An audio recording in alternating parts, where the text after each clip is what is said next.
إن الحمد لله نحمده ونستعينه ونستغفره ونعوذ بالله من شرور أنفسنا ومن سيئات أعمالنا من يهد الله فلا مضل له ومن يضلل فلا هادي له أشهد لا إله إلا الله وحده لا شريك له وأشهد أن محمدا عبده ورسوله أما بعد. Pertama, bersyukur kita kepada Allah dengan mengucapkan lafaz Alhamdulillahirrabbilalamin. Bersalawat kita kepada Rasulullah dengan mengucapkan Allahumma salli ala Sayyidina Muhammad wa ala Sayyidina Muhammad. Halo teman-teman, berjumpa lagi bersama saya Fadil Irfanda dengan NIM 2111010062. Pada kesempatan kali ini saya akan membahas tentang materi mata kuliah Islam dan Budaya Minangkabau yang dibimbing oleh dosen Muhammad Nasir, SSMA. Kali ini saya akan membahas tentang judul gelombang kedua, konflik antara kaum tua dan kaum muda, serta asal-usul istilah kaum tua dan kaum muda. Konflik pemurnian dan pembaruan Islam di Minangkabau yang merupakan bagian dalam kerangka kebangkitan dunia Islam, karena bukan merupakan fenomena yang baru, maka ia memiliki corak pemahaman dan pengalaman Islam yang khas dan berbeda dari yang lainnya. Artinya, pemikiran dan gerakan yang ada di Minangkabau yang telah melahirkan sebuah konflik bisa dipastikan memiliki karakteristik tersendiri. Karakteristik ini tidak diperoleh dari ruang kosong, tapi dari kondisi dan situasi tertentu yang membentuknya. Jika demikian, maka memahami konflik pembaruan Islam di Minangkabau tidak mungkin dapat dilepaskan dari pemahaman tentang situasi tertentu yang membentuknya. Jika memang demikian, maka memahami konflik pembaruan Islam di Minangkabau tidak mungkin dapat dilepaskan dari pemahaman tentang berbagai situasi dan kondisi yang melingkupinya. Dalam konteks inilah sesungguhnya konfliknya yang terjadi dalam masyarakat Minangkabau dapat dilihat dan dianalisis lebih lanjut sebagai berikut. Gelombang kedua, konflik antara kaum tua dan kaum muda. Konflik atau yang menjadi perdebatan antara kaum tua dan kaum muda diantaranya yaitu perdebatan masalah agama seperti tarikat, persoalan ijtihad, dan permasalahan bermazhab, serta konflik lainnya yaitu masalah adat dan pendidikan di ranah Minangkabau. Pertentangan antara kaum tua dan kaum muda tidak lagi hanya terpaut dalam masalah tarikat, tetapi merembes ke soal-soal praktek keagamaan lain yang umumnya diamalkan oleh masyarakat Minangkabau. Debat dan polemik antara kedua kelompok ini berlangsung dalam masa yang cukup panjang, melibatkan banyak tokoh, menggunakan banyak dalil, dan bahkan menghasilkan kepustakaan yang lumayan. Terlepas dari berbagai aspek lain yang timbul dari akibat polemik tersebut, masyarakat Minangkabau dapat memetik hikmahnya. Hikmah tersebut antara lain adalah berkembangnya kajian ilmiah keislaman baik di kalangan muda maupun di kalangan tua. Perdebatan kaum tua dan kaum muda tentang tarikat. Polemik yang terjadi kalau diperhatikan secara historis dalam tradisi pemikiran Islam di Minangkabau dipicu ketika ada suatu paham baru yang bersifat menggugat paham lama. Kemunculan paham yang baru dalam merespon paham lama akan berakibat pada suatu bentuk tantangan tersendiri bagi pihak yang merasa digugat. Kenyataan ini berbanding lurus juga sebelumnya atas apa yang telah terjadi pada fakta historis, bahwa antar kelompok tarikat pun bisa terjadi saling respon dan tantang. Barangkali bisa disebabkan oleh faktor internal yang bersumber dari ajaran tarikat itu sendiri, maupun faktor eksternal di mana terjadi proses perubahan sosial politik yang menyeret tarikat yang direspon berbeda oleh para pemegang otoritas tarikat. Bagi kaum muda, dimensi spiritualitas Islam atau tarikat yang digunakan sebagai media mendekatkan diri pada Tuhan pada dasarnya sudah cukup dalam kombinasi ajaran yang diamalkan dalam disiplin ilmu tauhid, fikih, dan tasawuf Islam. Berbeda halnya dengan kaum tua sebagai pihak yang mempertahankan eksistensi tarikat.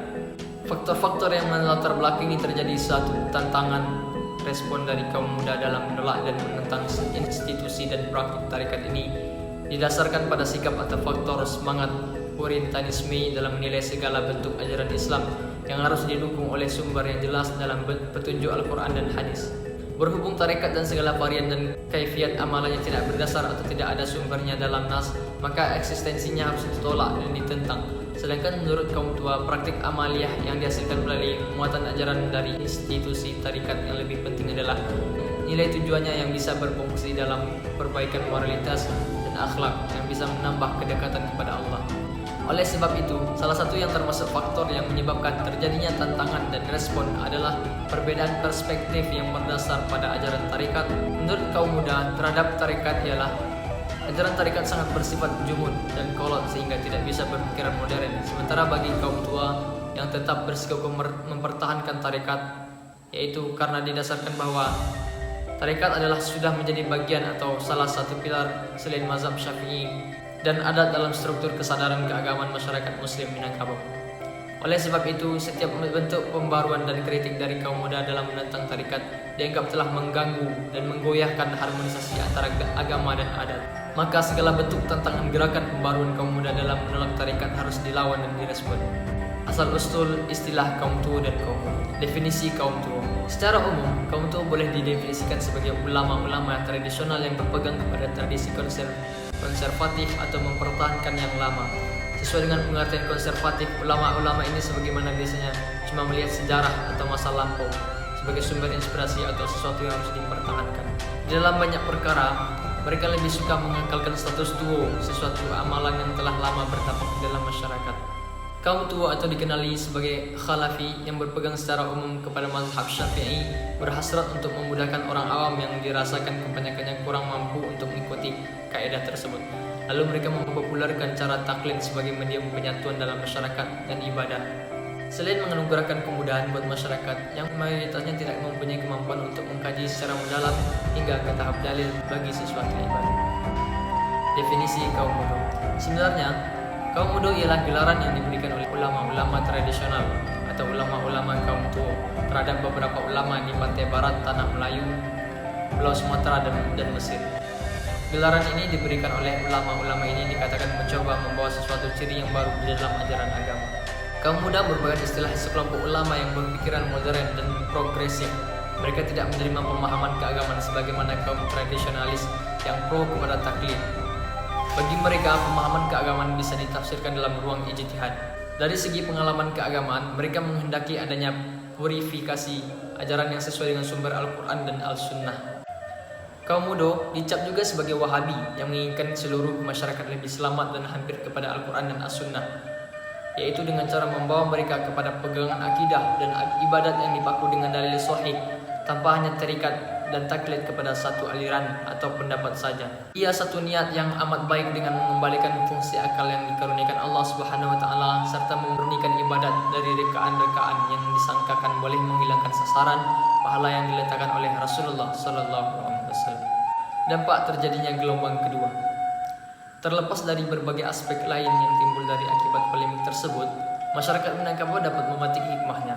Hikmah tersebut antara lain adalah berkembangnya kajian ilmiah keislaman baik di kalangan muda maupun di kalangan tua. Bahkan perkembangan ilmu keislaman di Minangkabau dapat ditandai dengan banyaknya didirikan sekolah keislaman atau yang biasanya disebut dengan paguruan atau yang lebih dikenal dengan pondok pesantren.